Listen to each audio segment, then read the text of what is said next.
Good morning all of you. आज हम करने वाले हैं पार्ट 9 भारत के कुछ प्रमुख पक्षी। इस अध्याय में हमें बहुत से पक्षियों के बारे में बता रखा है। वही हम पढ़ेंगे। देखो यहाँ हमें बता रखा है, गुटर गु करता कौन, बोलो क्यों हूं मौन। आप मुझे बताओगे, जब हम चैप्टर कंप्लीट करेंगे ना, तो आप मुझे बताओगे कि कौन गुटर गु करता है। ठीक है। और इसके साथ में ही हम ये देखेंगे, बादल देखे नाचे कौन, मत रहना इस पर भी मौन। ठीक है, कि बादल देखकर कौन नाचता है और इस पर आपको चुप नहीं रहना है। मतलब कौन ऐसा पक्षी जो बिल्कुल भी चुप नहीं रहता, जैसे ही बादल आते हैं वो नाचना शुरू कर देता है। कुहू कुहू कह रस घोले, कौन विहग ऐसा बोले। कौन सा ऐसा विहग मतलब पक्षी है जो कुहू कुहू जैसा मीठा मीठा बोल बोलता है। वैसे हमें चित्र सामने दे रखा है, बहुत इजी है हमारे लिए ना। घर के अंदर घर जिसका, नाम बताओ तुम उसका।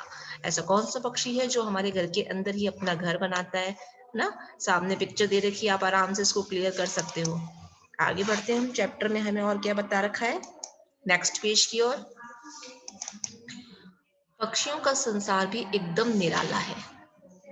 पूरा विश्व हजारों प्रकार के अद्भुत पक्षियों से भरा पड़ा है। बहुत सारे पक्षी हैं। ठीक है, अद्भुत यानी कि बहुत ही अनोखी अनोखी पक्षी है। कोई किसी का रंग अलग है, तो किसी की बोली बहुत सुंदर, बहुत अच्छी, बहुत मीठी होती है। ऐसे इस तरीके से बहुत अलग अलग तरीके की हमें बता रखे हैं यहाँ पर।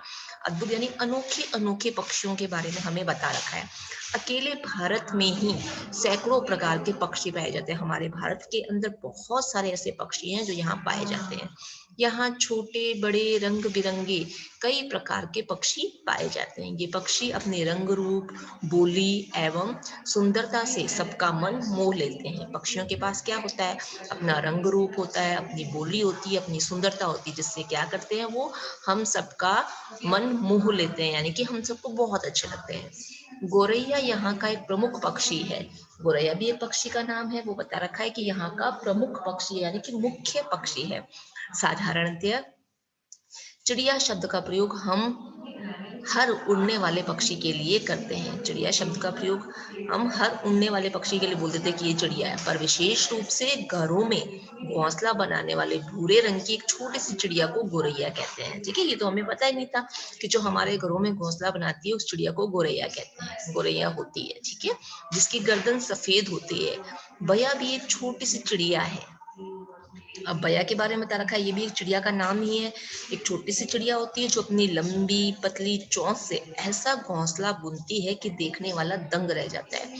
बया जो एक चिड़िया है ना, वो इतना अच्छा घोंसला बनाती है कि जैसे दर्जी कपड़े सिलता है ना, बहुत मेरा अच्छे अच्छे डिजाइन वाले कपड़े सिल लेता है, वैसे ही जो बया वाली चिड़िया है वो अपनी लंबी पतली चोंच से ऐसा घोंसला बुनती है कि देखने वाला दंग रह जाता है, यानी कि हैरान हो जाता है। इसी खूबी के कारण इसे दर्जन चिड़िया कहते हैं। क्या कहते हैं, दर्जन चिड़िया भी कहा जाता है।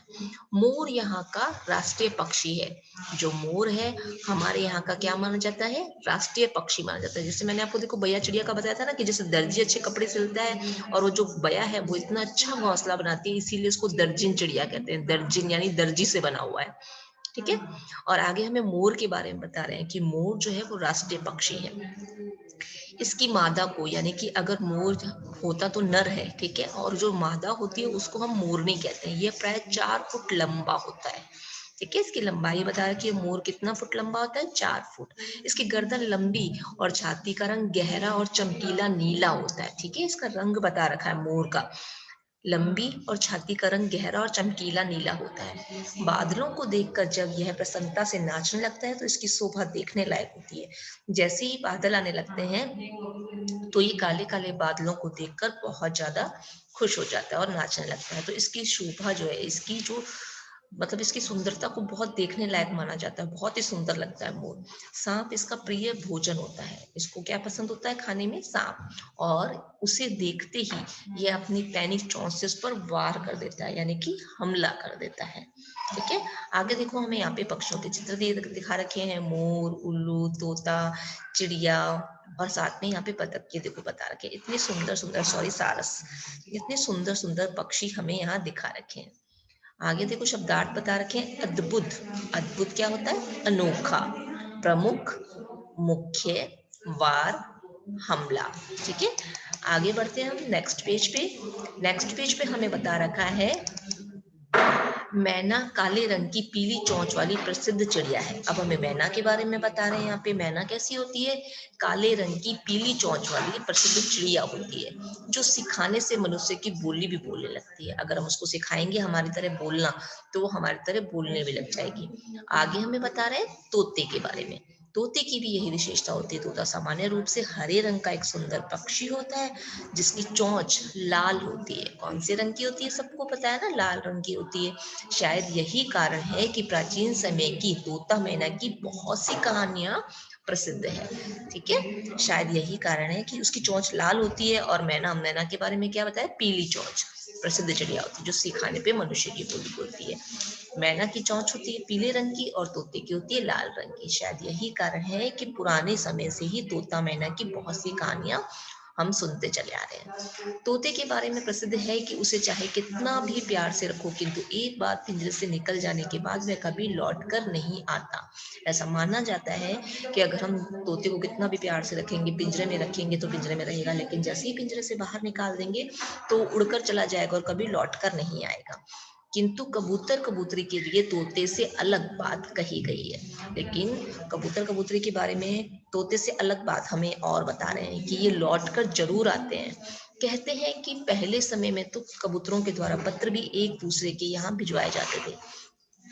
तोते के लिए क्या माना जाता है कि अगर ये एक बार उड़ गया तो वापस नहीं आएगा, लेकिन कबूतर कबूतरी के लिए मानते हैं कि ये लौट कर जरूर आते हैं। और पुराने जमाने में तो डाकिया, पोस्टमैन ये सब नहीं हुआ करते थे, तो ये क्या करते थे?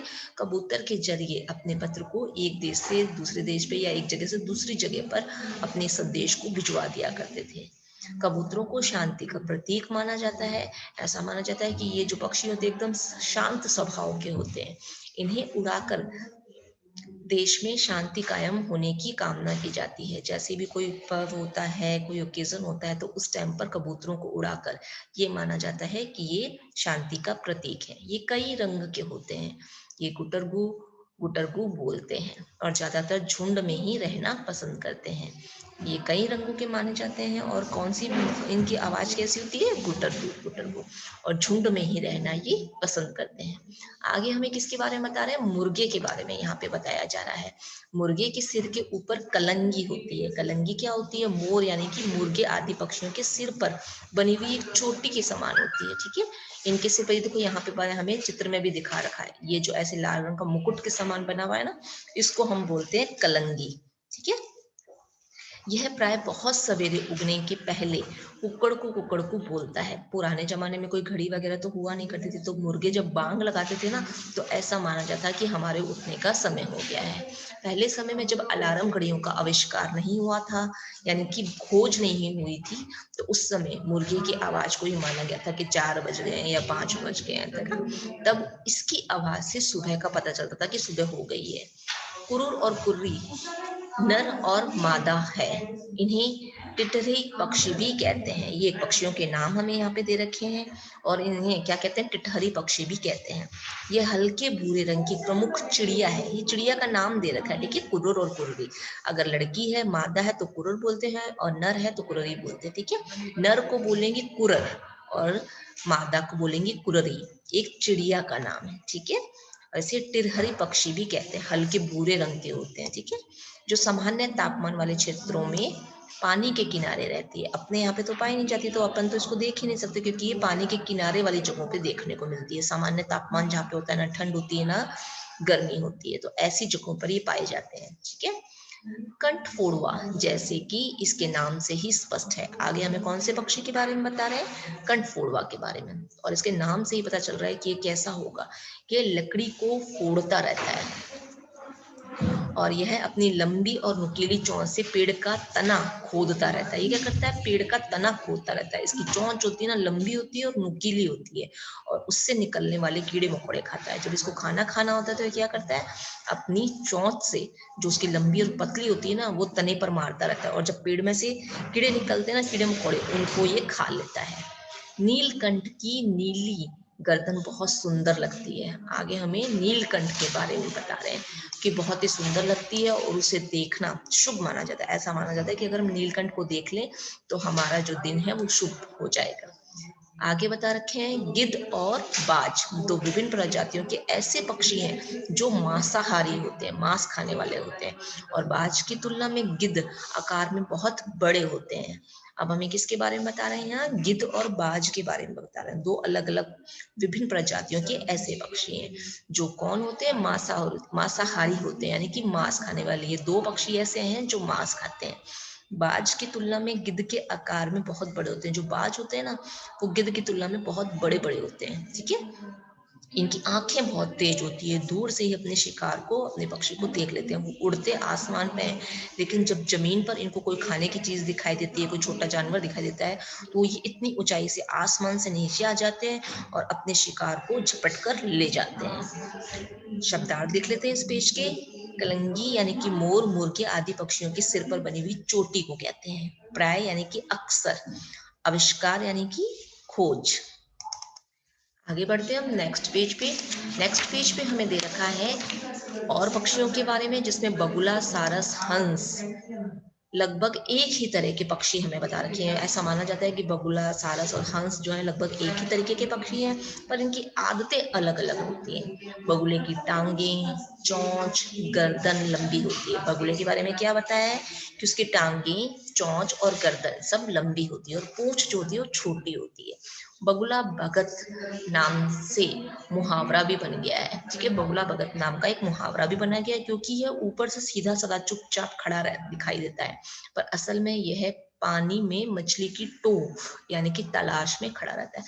ऐसा माना जाता है कि एकदम सीधा साधा, ऊपर से तो एकदम सीधा साधा लगता है, लेकिन ये पानी के बीच में एकदम चुपचाप सीधा साधा खड़ा होता है कि जैसे इसको कुछ भी नहीं करना, ये कुछ भी नहीं जानता। लेकिन ये क्या करता है? ऐसे चुपचाप सीधा बन के खड़ा होता है कि मछली जब आती है तो उसको पता ही नहीं होता कि वहां बगुला खड़ा है, और वो मछली की तलाश में खड़ा था। जैसे ही मछली इसके आसपास यदि बिना हिले डुले खड़ा होता है तो मछली को पता ही नहीं चलता। वो जैसे ही उसके पास में आती है तो बगुला उसको पकड़ लेता है। आगे हमें सारस के बारे में बता रखा है कि सारस जो है भारत का सबसे बड़ा उड़ने वाला पक्षी है। इसे क्रॉच भी कहते हैं। हंस पक्षी विवेक और शुद्धता का प्रतीक माना जाता है, क्योंकि बहुत सफेद रंग का होता है, तो ऐसा माना जाता है कि विवेक और शुद्धता का प्रतीक है। क्या बोलते हैं इसको? किन्वंती है कि हंस एकदम सफेद होता है, मानसरोवर में रहता है और मोती चुगता है तथा इसकी चोंच में दूध और पानी को अलग कर देता है। मतलब इसकी चोंच ऐसी मानी जाती है कि वो अपनी चोंच से दूध और पानी को अलग अलग कर सकता है। ये मानसरोवर में रहता है। ठीक है, और क्या चुगता है? मोती चुगता है। किसके बारे में बता रही हूँ मैं? हंस के बारे में। हंस एकदम सफेद होता है, मानसरोवर में रहता है और मोती चुगता है, और ऐसा माना जाता है कि वो अपनी चोंच से दूध और पानी को अलग रखने की क्षमता रखता है। ठीक है, आगे हमें उल्लू और चमगादड़ को रात में दिखाई देता है।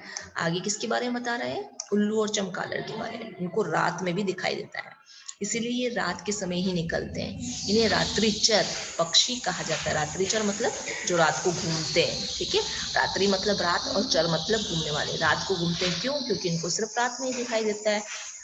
किन किन को? उल्लू और चमगादड़ को। इनको दिन में दिखाई नहीं देता है, इनको सिर्फ रात में दिखाई देता है। भगवान ने इनको ऐसा ही बनाया है। आगे हमें बता रहा है कौवा और कोयल दोनों काले रंग के होते हैं, पर कौवे को अपनी कर्कश बोली और कोयल को मधुर बोली के लिए जाना जाता है।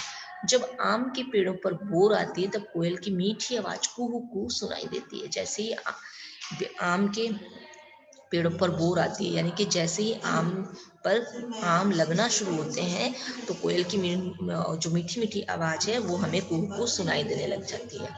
आगे हमें बता रहे हैं पंडुक पक्षी। पंडुक पक्षी भी बहुत सुंदर पक्षी होते हैं, जिसे फक्ता भी कहते हैं। इनके बारे में एक लोक कथा भी प्रचलित है कि जब यह बोलता है तो इसकी लय भी सुनाई देती है। चतुरु बेटा चने पूरम पूर, यानी चतुरु बेटा ये चने तो बिल्कुल पूरे हैं। सचमुच पक्षियों का संसार बहुत निराला है। आगे जब हम बुक एक्सरसाइज करेंगे ना, तो ये जो यहाँ पे ये कथा दे रखी है ना, चतुरु बेटा चने पूरम पूर, तो ये बुक एक्सरसाइज में हमको इसकी कहानी के बारे में बता रखा है, तब मैं आपको करवाऊंगी। लेकिन उससे पहले अगर आप सबके पास बुक है तो आप उसमें इस कहानी को भी पढ़ सकते हो। ये जो लोक कथा यहाँ पे हमें 2 लाइनों में बता रखी है ना कि जब वह बोलता है कि इसकी लय भी सुनाई देती है, चतुरु बेटा चने पूरम पूर, यानी चतुरु बेटा ये चने तो बिल्कुल पूरे हैं। ये कहानी हमें बुक एक्सरसाइज में बता रखी है। ठीक है, मेरा चैप्टर यहीं कंप्लीट होता है।